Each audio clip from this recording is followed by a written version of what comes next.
Que existe uma variedade de estruturadores na costura, você já sabe. Mas saber para que serve, quais as características e como fica o resultado final da peça com tal estruturador é um desafio. Oi, eu sou a Carol e hoje eu vim trazer o que eu aprendi sobre alguns estruturadores. Quando eu comecei na costura criativa, fazendo peças como as nécessaires, por exemplo, eu só sabia que existiam as mantas. Então, nas necessárias eu usava a manta, geralmente conforme os tutoriais que eu via iam recomendando. Porém, como eu fui criando peças maiores, alguns problemas começaram a aparecer. Vamos começar falando sobre as opções de mantas acrílicas como estruturador. A primeira coisa é que existem 3 tipos de mantas acrílicas que são feitas de poliéster. A manta R1, R2 e RL. A diferença entre elas é que a manta R1 ela possui cola somente em um dos lados, a R2 possui cola dos dois lados e a RL não possui cola.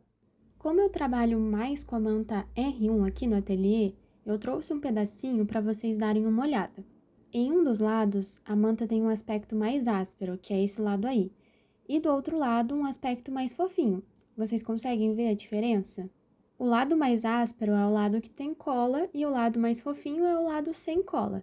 E aí também tem a espessura dela para vocês verem. Essa cola que tem serve para ajudar na costura, especificamente das peças menores.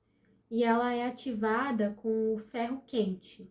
Então, quando você passa o tecido em cima da manta, tende a grudar com o calor do ferro.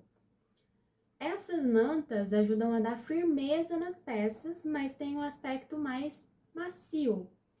Aqui tem uma peça que eu fiz com a manta R1. Ela fica estruturada, fica em pezinha, né? Ai, quase caiu.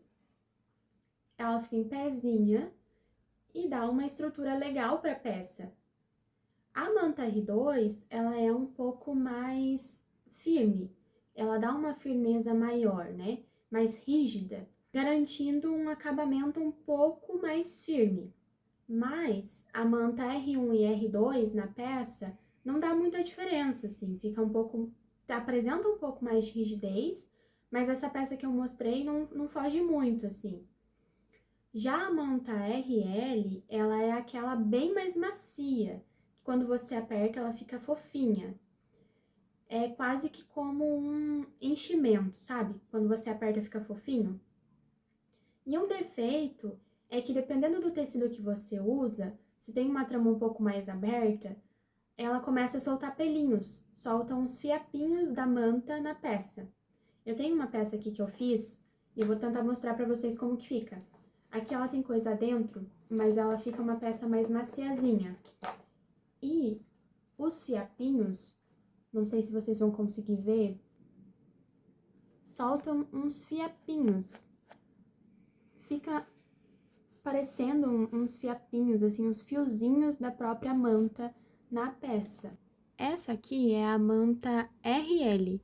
Ela é super fofinha e parece um enchimento.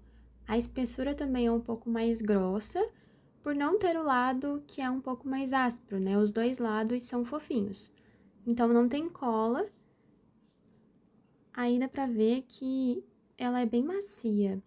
Em comparação com a R1, elas são diferentes na textura, você consegue notar uma grande diferença entre as duas. E ali dei uma amassadinha na R1 para vocês verem como é bem mais rígida do que a RL. Quanto ao custo desses materiais, tende a ser mais elevado. A R2 é a mais cara de todas, a R1 ali fica no intermediário entre a R2 e a RL, e a RL é a mais em conta de todas, a que não tem cola, né? Outro tipo de estruturador é o nylon dublado. Esse material é ótimo, o resultado é semelhante ao da manta e permite que a peça fique estruturada. Esse é um pedacinho de nylon dublado. E olhem só, ele fica com várias rugas quando você dá uma apertadinha. Em um dos lados é essa textura que parece uma espuma. Do outro é o nylon, então são duas camadas que formam esse estruturador. Esse material tem memória. O que significa quando a peça fica marcada. Quando você dobra muito ela ou o próprio manejo vai ficando com umas riscas assim na peça. Essas marcas elas não saem com ferro e não tendem a desamassar. Tendem a só piorar, digamos assim. Quanto ao custo-benefício, é bem mais em conta do que a manta e é um ótimo material. Tem uma peça aqui que eu fiz com nylon dublado. Podem ver que ela fica bem durinha, bem semelhante ao da manta. Então, não muda muito a estrutura e é um material mais em conta. Porém, ficam com algumas riscas. Ó, se você dobrar, fica aparecendo aquela risca ali do meio, sabe? Não tende a desamassar e quando você for manejar a peça, ela vai ficar com aquela risca ali devido ao manejo. Então, para não ficar com essas riscas, uma alternativa é utilizar o nylon dublado junto ao TNT 120. E já que estávamos falando de TNT, vamos para a terceira opção de estruturador, que são os TNTs de diversas gramaturas, incluindo 120, 150, 180. Pode ser usado para evitar a memória do nylon, então, né? E evitar que essas rugas fiquem aparentes na peça. Também contribui para deixar a peça mais durinha. Então, nesse caso, ela ficou assim, com o TNT ela tenderia a não ficar assim e ficar com uma estrutura um pouquinho mais durinha também. O TNT, ele é esse material aqui. Aqui eu tenho um pedaço que eu tava usando e eu tirei para mostrar para vocês. É um TNT mais durinho, né? Com a textura do TNT, mas é mais firme. Principalmente nas bolsas, o resultado é uma peça que fica de pezinho, mais durinha. E ao terminar a peça, você pode passar no ferro sem maiores danos. Porém, eu recomendo não usar uma temperatura tão forte, né, tão alta. O custo do TNT é bastante bom. E com o TNT 120, que é uma das menores gramaturas para estruturador, você já consegue ter um resultado bem interessante. Mesmo utilizando duas formas de estruturador juntos, não fica grosso e pode ser costurado na máquina doméstica, além de o custo dos dois materiais juntos não ficar um preço tão absurdo no final. Aí você pode utilizar também, dependendo do resultado que você quer, só o TNT 120 ou só o TNT 150, sem linkar ele junto com o nylon dublado. O resultado é uma peça um pouco mais molinha, mas fica bem interessante também. Eu vou mostrar para vocês uma peça que eu fiz só com TNT 120. Essa aqui foi uma peça que eu fiz só com TNT 120. Ela fica uma estrutura bem durinha, bem firme, ela fica de pezinha, fica bem semelhante a também ter utilizado, por exemplo, a manta ou o nylon dublado. Fica um resultado bem interessante também, só usando o TNT 120 com um tecido brim, né, que é um pouquinho mais grosso. Como quarta opção de estruturador, eu trouxe a espuma PEC. A espuma, ela ajuda a dar uma estrutura bem legal na peça, porém para peças que usamos tricoline, tecidos que amassam na confecção e que precisam ser passados no ferro depois que eles ficam prontos, a espuma pode vir a derreter com o calor do ferro. Também possui várias gramaturas, o máximo que eu recomendo para costurar na máquina doméstica é a de 5 milímetros. A de 3 milímetros já funciona bem para dar estrutura nas peças e não ficar tão grosso na máquina doméstica. Aqui eu trouxe um pedaço da espuma PEC. Ela é feita de polietileno expandido, que é um material plástico. Então é por isso que quando você passa ele tende a derreter. E essa é a espessura de 3 milímetros, bem fininha, e esse é o aspecto dela, para vocês terem uma noção de como é.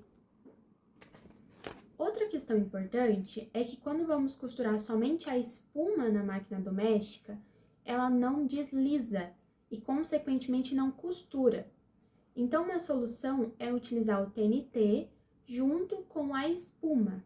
O TNT permite esse deslizar da máquina para costurar.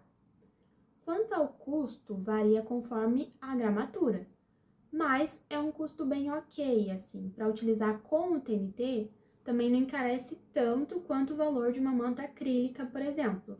Essa aqui é uma peça que eu fiz com a espuma PEC. Fica super estruturadinha de pezinho, mas tem esse defeito que quando você for passar, ela tende a derreter a espuma por dentro aqui. A quinta e última opção de estruturador que eu trouxe é a entretela.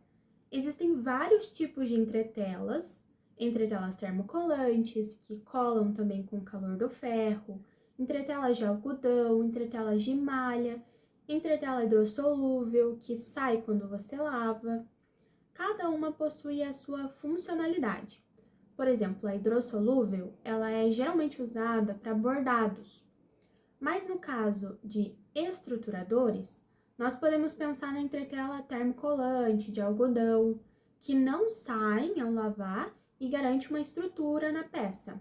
Com o uso, eu percebi que algumas peças maiores, a entretela ela deforma com o tempo, principalmente quando você lava. Claro que usando uma entretela termocolante, por exemplo, ela não vai se dissolver no lavar, mas a estrutura ela amolece um pouco, perde um pouco a estrutura na peça. E quanto mais você lava, isso tende a acontecer mais vezes e, consequentemente, perder mais ainda a estrutura da peça. Essa aqui é uma bolsa que eu fiz com a entretela. É um aspecto bem diferente, apesar de ficar estruturada. E com o lavar, a estrutura se perde praticamente. Essa bolsa ainda não foi lavada. Essa entretela é bastante usada para camisetas sociais, né? Para camisas sociais, para estruturar o colarinho da peça. Essas pequenas pode funcionar bem, principalmente nessas questões de colarinho de camisa, esses detalhes nesse sentido funcionam bem. Além dos vários tipos, tem-se várias gramaturas, uma entretela mais fina, média ou grossa. A fina é bem fina e pode vir a rasgar. Aqui eu trouxe um pedaço de entretela de TNT média. Por ser média, é um pouco mais consistente, mas quando você tenta rasgar, ela rasga feito um papel. O ideal seriam as médias, de 50 a 80 gramas por metros quadrados. Há grossas, que podem ser de 90 gramas por metros quadrados para cima. Quanto ao valor, o metro não é caro, variando conforme os tipos de gramatura e a região. As que usei eu comprei em uma loja do centro da minha cidade. Entretela de TNT varia de 5 a 10 reais o metro por aí. Entretelas de TNT são semelhantes a um papel.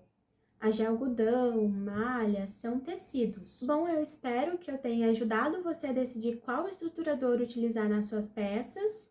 Me conta aqui nos comentários se você gostou desse vídeo e compartilha comigo sua experiência com esses estruturadores também. Assim a gente pode ajudar mais gente. Vou deixar o link dos estruturadores que eu uso e compro aqui na descrição do vídeo. E se você chegou até aqui, curte o vídeo, se inscreve no canal para ajudar no crescimento e eu te vejo no próximo vídeo.